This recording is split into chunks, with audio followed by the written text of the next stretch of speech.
तस्मै श्री गुरवे नमः। जिया श्री रेणुकाचार्य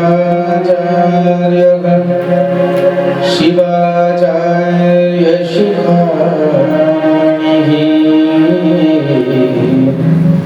यो वीरशैव सिद्धान्तं स्थापयात् सभूतले।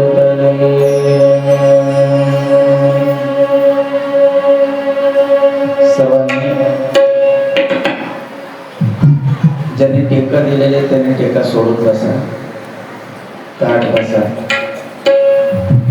जिथं आहे तिथं बसा, पण मन मात्र 5 वेळा तिकडं द्या. जसं आलं तसं म्हणण्याचे प्रयत्न सर्वांनी करा. गंगाधरा गौरीधरा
अमृतेश्वर भगवान की जय। सद्गुरु अमृतेश्वर शिवाचार्य महाराज की सगळ्यांनी जोरदार टाळ्या वाजवा। गायनामध्ये एवढं मोहित होऊन माणूस जातं, हे कला सहजासहजी नाही, खूप त्यामध्ये परिश्रम घ्यावा लागतं। आणि हे महाराजांना मी त्या दिवशी विचारलं, महाराज तुम्ही कुठून शिकलात हे गायनाची कला? तर महाराज म्हणले तसं शिकले कुठूनच नाही, पण हे जसं जन्मतःच ज्ञान प्राप्त होतं, रिदम कळत होतं, त्यानुसार हे सगळं काही एवढं सुंदर ते गायन करतात। ते काहीतरी पूर्वीच्या जन्माचं पुण्य लागते, तेव्हाच हे एवढा कंठ सुंदर त्यांना मिळालेला आहे।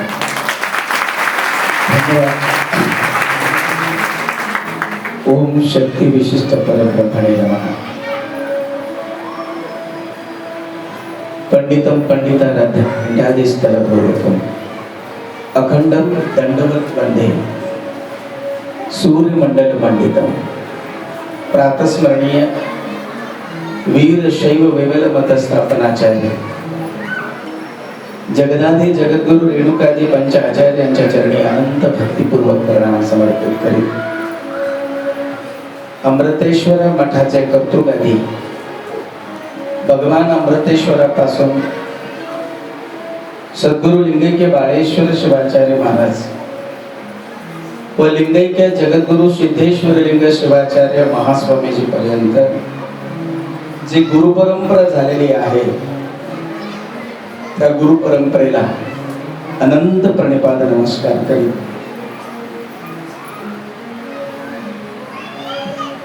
संत शिरोमणी मन्मथ माऊली यांना स्मरण करत आज अत्यंत सुंदर रीतीने आपलं शिवमहापुराण कथा श्रवण करवलेले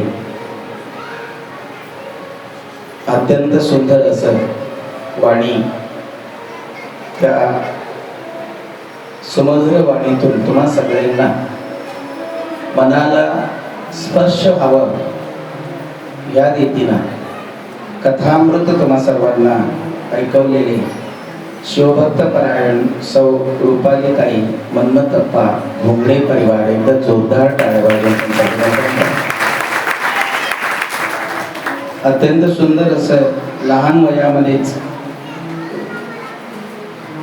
शिवांश मन्मथप्पा घोंगडे पॅड वादन करत आहेत। आणि जे हातात धरलेले जे काटे आहेत ना, मला कधी कधी वाटते तेच त्याला वज्र होतील. तरी तो सातत्यानं 3 घंटा, मी ऐकलं 3-3, 4-4 घंटा कथा जरी चाललं ना, त्याचा हात जसायला तसंच चालतं. हे महादेवाची कृपा आहे का? असं शिवांश मन्मथप्पा घोंगडे, शिवभक्तपरायण शिवलीला मन्मथ घोंगडे, आणि त्याच पद्धतीनं कुमारी शिवकन्या मन्मथ घोंगडे, हे दोघेही अत्यंत सुंदर असं गायन करतात. एकदा जोरदार टाळ्या त्यांच्यासाठी. आणि सुंदर असं तबला वादन करत असणारे, मृदुंग वादन करत असणारे गोपाल देशमुख, चेतन वायाळ, दोघंही अत्यंत उत्कृष्ट कलाकार आहेत. जोरदार टाळ्या वाजवा. आणि याच्यामध्ये दुग्ध शक्कर योग म्हणल्यासारखं, फक्त दूध दिलं तर चाललं असतं, पण त्याच्यामध्ये पुन्हा साखर आणि थोडं हळद टाकलं तर आणखी अमृत होतो. त्या पद्धतीनं दुसऱ्याच दिवशी येऊन सेवा समर्पण करत इथंच गुरु आज्ञामुळे राहत असणारे सौ शारदाताई रोहिंकर वाघीकर ताईंना इतर जोरदार टाळ्या वाजवून अभिनंदन करा. अत्यंत सुंदर असं गायन, त्यांचाही सुमधुर कंठ आहे.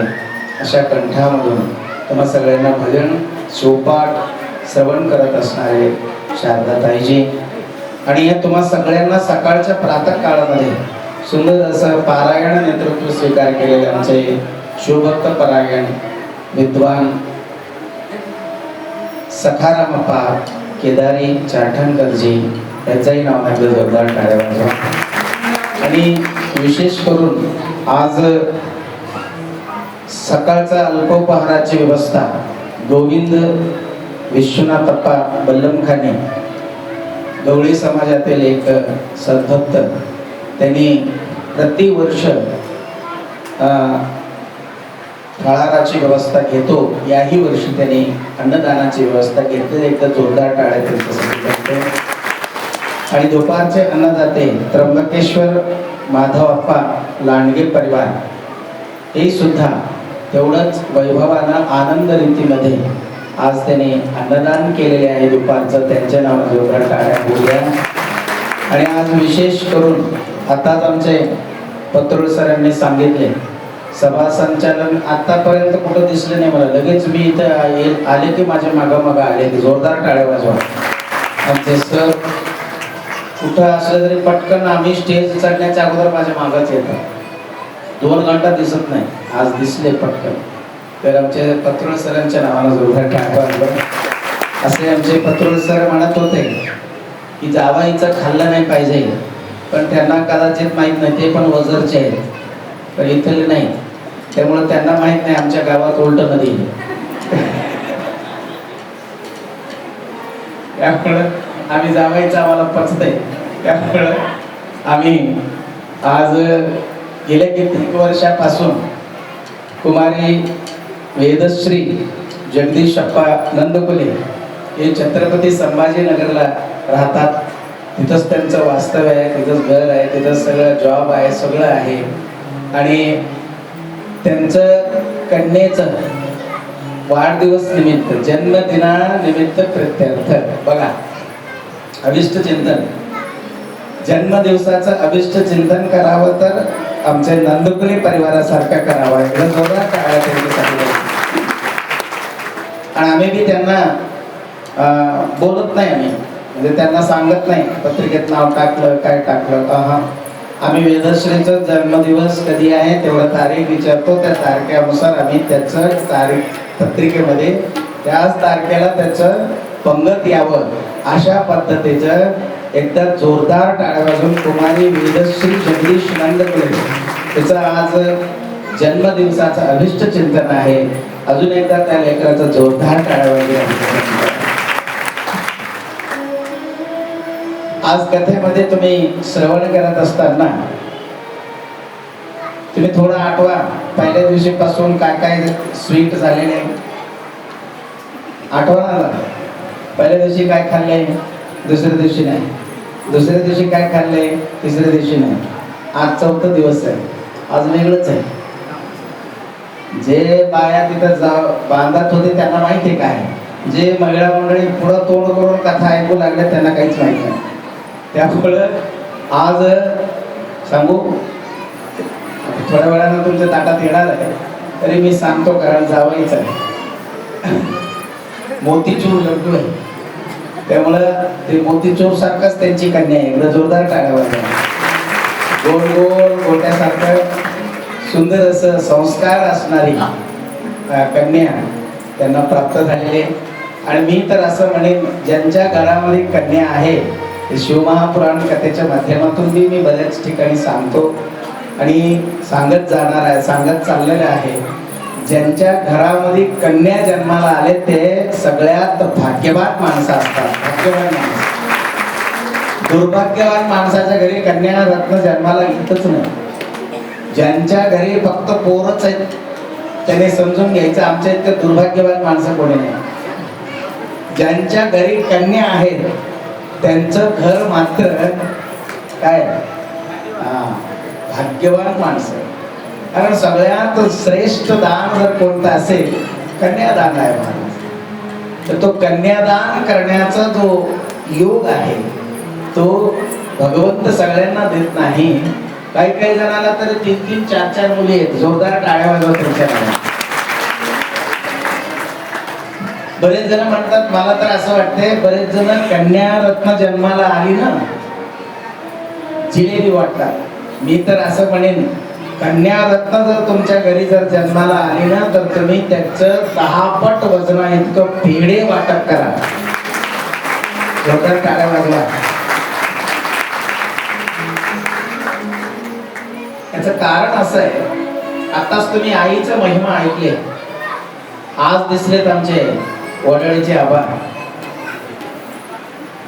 आताच तुम्ही आईचं महिमा ऐकले की नाही. एकदा एक घटना सांगून माझे 2 शब्द संपवतो, उशीर होत आहे. काशी क्षेत्रामध्ये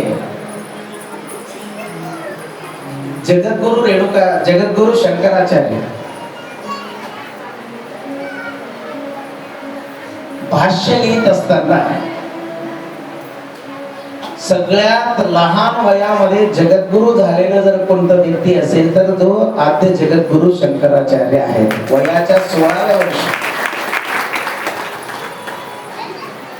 त्यांनी महावाक्यावर भाष्य लिहिलं. महावाक्य म्हणजे कोणतं,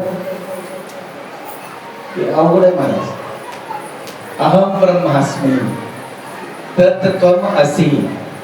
एवढंच आहे शब्द म्हणायला, पण ह्याच सांगायला महिनाभर लागतं. ते पुन्हा कधीतरी चर्चा करू आपण. अशा वाक्यावर भाष्य लिहित असताना 16 वर्षाचे होते, अजून जगद्गुरु झाले नव्हते. त्यांचं एक मनात एक इच्छा काय होती, मनात एक धरलेली हेतू काय होत, त्यांनी शक्तीला मानत नव्हते. लक्ष देऊन ऐका. शक्ती म्हणजे परब्रह्म परमात्मनी, आदिशक्ती परब्रह्म परमात्मनीला त्यांनी मानत नव्हते. काशीमधून काशी विश्वनाथाला जल चढवण्यासाठी जात असताना गंगेमध्ये स्नान करून कमंडलमध्ये पाणी घेऊन पायात खडाव हातात दंड सगळं घेऊन सरळ काशी विश्वनाथाला जल अर्पण करण्यासाठी दररोज जात होते. दररोज जात असताना ज्यांनी ज्यांनी काशीला गेलेले त्यांना माहित आहे, काशी विश्वनाथाचं मंदिराला जाण्याच्या अगोदर माता अन्नपूर्णाचं मंदिर तिथं अगोदर लागते. कोण कोण गेलेले काशीला? बरेच जण गेलेले. काशी विश्वनाथाचं दर्शन घेण्याच्या अगोदर माता अन्नपूर्णाचं मंदिर अगोदर लागते. जगद्गुरु शंकराचार्यांनी काय केलंय, शक्तीला मन मानता माया आहे, तुच्छ आहे. भगवान शंकर एकटच खरं आहे. आदिशक्ती परब्रह्म परमात्मनी ही माया रूपी आहे, याला मी मानणार नाही असं मनामध्ये भेद निर्माण करून त्याने काय केले, दररोज काशी विश्वनाथाला जल अर्पण करायला जातो. काशी विश्वनाथाला जल अर्पण करायला जात असताना अनेक वर्ष पाहिली आदिशक्ती परब्रह्म परमात्म्याने माता पार्वती. त्यांनी म्हणले पूजा तर करायला नाही, पूजा याचा अधुरा व्हायले. भगवान शंकराला मानण्याच्या ओघामध्ये यांनी आईला विसरलं, मातेचा अपमान करत आहे असं मातृहृदय संपन्न असणारी माता पार्वतीला भावना झाली.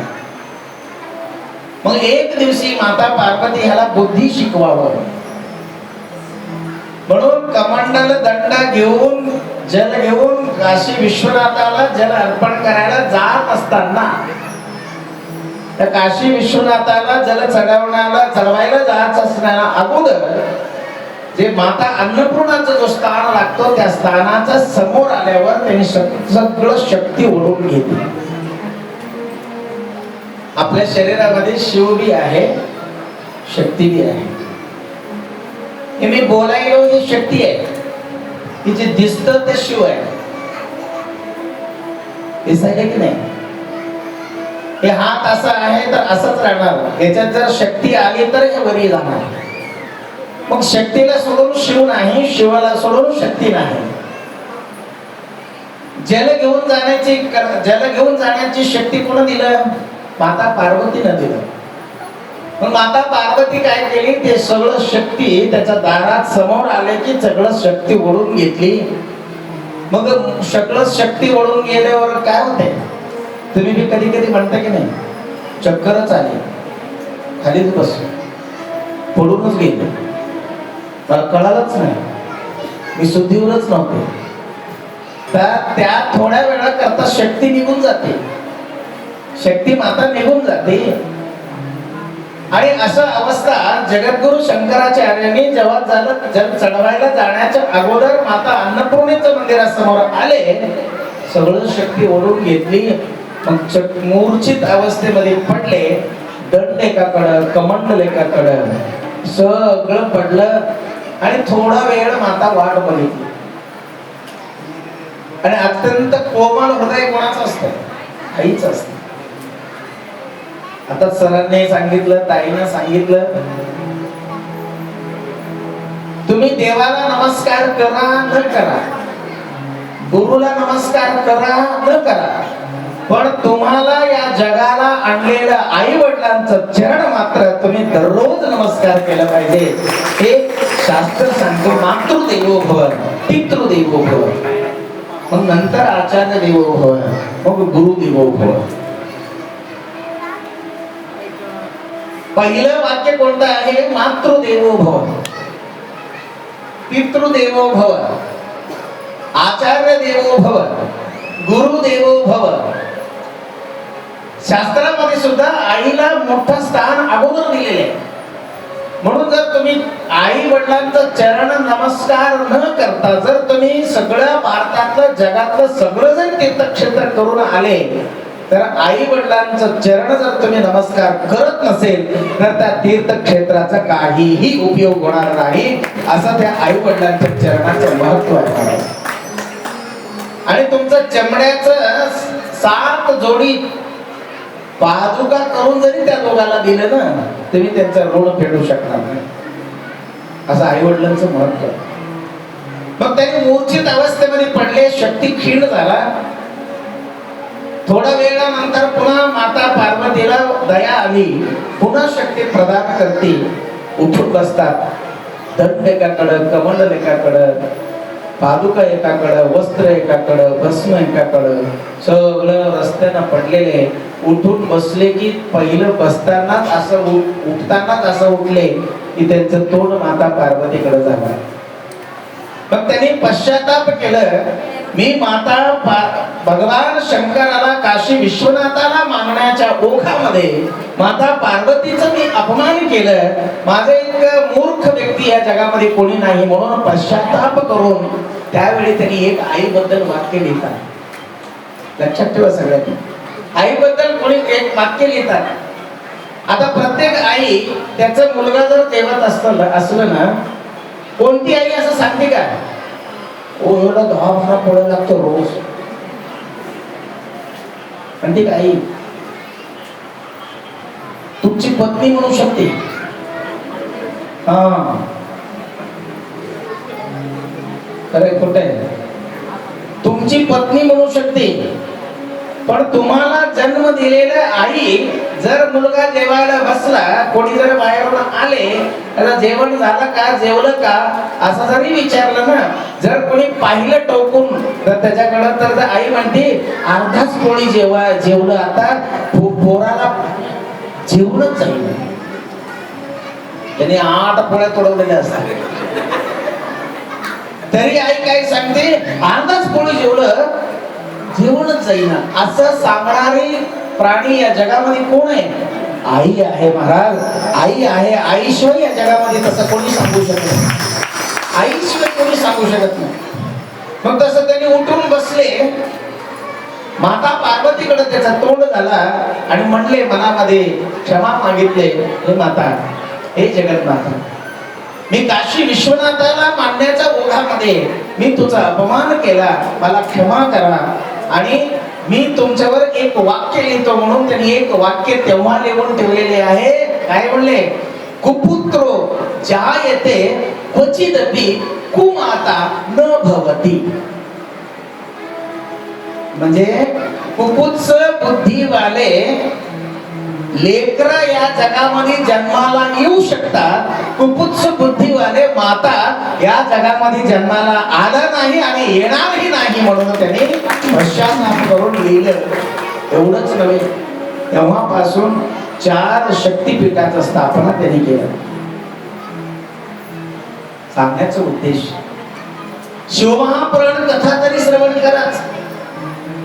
या जन्मातले आई वडील आपले वेगळे असू शकतात, मागच्या जन्मातले वेगळे असू शकतात, पुढे येणाऱ्या जन्मात वेगळे असू शकतात, पण इथं एक आई वडील आहे.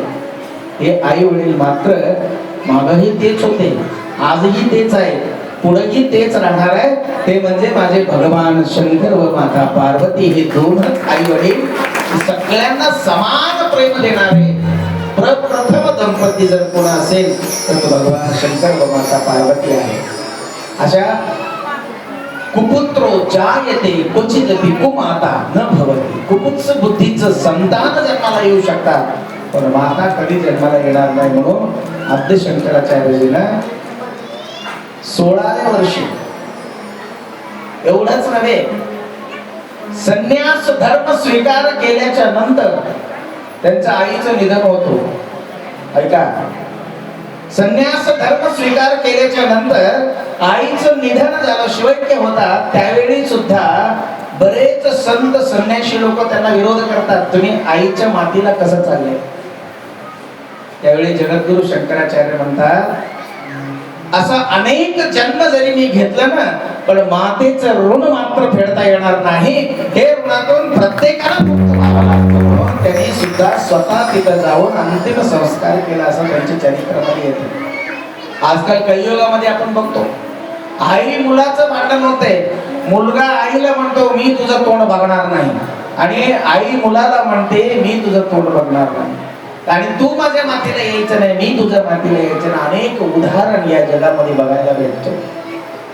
तर असं उदाहरण शिवमहापुराण कथा श्रवण करत असताना काय श्रवण करावं महाराज, आपण जगावं कसं हे जर कोणी सांगत असेल, भगवान शंकर व माता पार्वती आपल्याला कसं जगायचं शिकवतात, कसं भक्ती करायचं शिकवतात, कसं आचरणात राहावं हे सगळं शिकवणारा एकमेव ग्रंथ जर कोणता असेल तर तो शिवमहापुराण ग्रंथ आहे महाराज.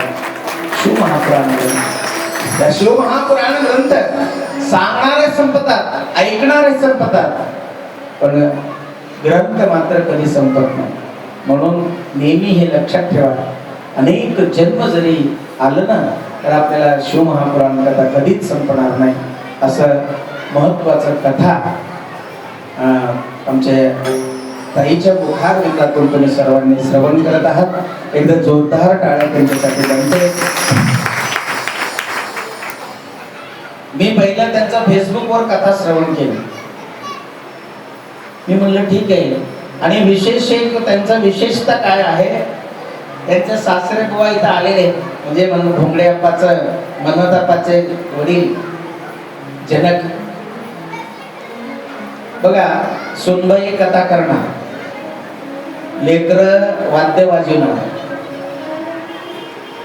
त्यांचं कुंकू फोटो काढते आणि लाईव्ह टेलिकास्ट करतात आणि विथ ड्रायव्हिंग करतात. आणि एवढं पुन्हा पुरेसं झालं नाही म्हणून त्यांच्या सासरे सुद्धा पुन्हा त्याच्यामध्ये दुग्ध शक्कर योग असल्यासारखं त्यांचा संकल्प असा, हजारो हजारो कोटी कोटी पर्यंत आतापर्यंत त्यांनी बेलाचं वृक्ष वाटप केलेले आहे. असे एक मूर्धन्य व्यक्तिमत्व भोंगडे परिवारातले सगळे परिवार भगवान शंकराची आराधना स्तुती आत्मसेवना हे सगळं सेवा भोंगडे परिवार करत आहे. खरं सांगायचं म्हणजे असं परिवार कमी भेटतो. कथा सांगणारे पुष्कळ आहेत, पण कथाच माझं जीवन आहे असं समजणारे जर कोणतं असेल तर तो भोंगडे परिवार आहे असं मला वाटते. भोंगडे परिवाराला असंच शंभू महादेव अनंत कथा करण्याची शक्ती त्यांना देऊ द्या आणि त्यांचं लेकरांचं असंच उज्ज्वल भविष्य होऊ द्या आणि महाराष्ट्रामध्ये नव्हे अख्खा भारतामध्ये उत्कृष्ट कलाकार होऊन त्यांनी जगाला एक आदर्श कथाकार होऊ द्या म्हणून आम्ही आजच या स्टेजच्या माध्यमातून आशीर्वाद करतोय. विशेष करून ही कथा संपल्याच्या नंतर 16 तारखेला पुन्हा एक आनंदाची वार्ता असं आलेली आहे, ज्यांना गुरु महाराजांच्या मुखारविंदातून कथा श्रवण करायचं आहे त्यांनी उदगीरचे श्री शंभुलिंग शिवाचार्य महाराजांनी नांदेड, उस्मानाबाद, लातूर, उदगीर या भागातले 2000 शिष्य उज्जैनी महाकालेश्वराला प्रवासाला जात आहेत. त्या प्रवासाचं 7 दिवस आकारणी केलेले आहे. त्या 7 दिवसाच्या मुक्कामाच्या ठिकाणी उदगीरच्या महाराजांनी गुरु महाराजांना म्हणजे तुमच्या महाराजाला आमंत्रित केलेले आहे. कशासाठी? त्या उज्जैनी महाकालेश्वराच्या पवित्र स्थानामध्ये शिवमहापुराण कथा येणाऱ्या अधिक मासानिमित्त 25 मे पासून जून 1 तारखेपर्यंत 7 दिवस शिवमहापुराण कथा उज्जैनी महाकालेश्वर इथं होणार आहे. ज्यांना सम्मिलित व्हायचंय, महाराज आम्हाला मठात येऊन कथा श्रवण करणं होईना, आम्ही उज्जैन करूया.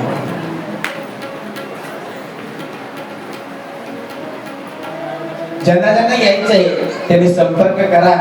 7 दिवस तिथं राहण्याची व्यवस्था केलेली आहे, प्रसादाची व्यवस्था केलेली आहे, कथा श्रवण करण्याची व्यवस्था केलेली आहे. असं या 7 दिवसाचं सुद्धा कथा तुम्ही श्रवण करावं. तिथेही सुद्धा आमचे भोंगडे परिवार एक दिवस तरी काय होईना आम्ही गुरु महाराजांचा कथा श्रवण करायला आम्ही येऊ असा शब्द दिलेले. एकदम जोरदार त्यांच्यासाठी टाळ्या लागते. असे भोंगडे परिवारांनी अत्यंत गुरुप्रेमी, अत्यंत श्रद्धा भक्ती निष्ठा भावनेनं त्यांनी आणि पुन्हा विशेष म्हणजे त्यांना मठात किती जरी त्रास झाला तरी त्यांनी सहन करत आहेत. एक कथाकार असतात, कंगवा नाही, तेल नाही, भस्म नाही, पावडर नाही, गंध नाही, ट्रॅव्हल नाही, पाणी नाही, जेवणच बरोबर नाही,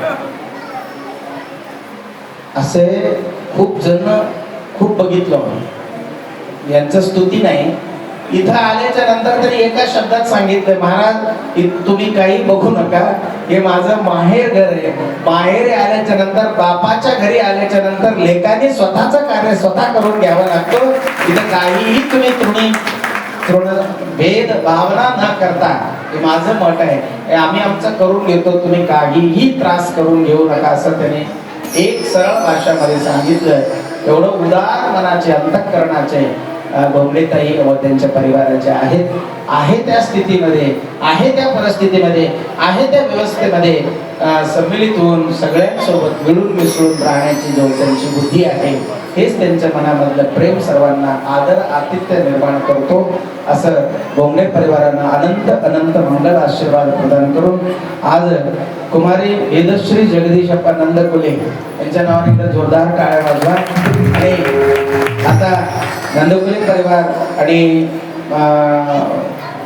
दुपारचे अन्नदाते लांडगे परिवार आणि सकाळचे अन्नदाते बल्लमखाने परिवार आहे, सगळ्यांनी येऊन गुरु महाराजांची पादपूजा करून त्यांना आशीर्वाद घ्यायचा आहे. तर सगळ्यांनी या. आणि मधुकर स्वामी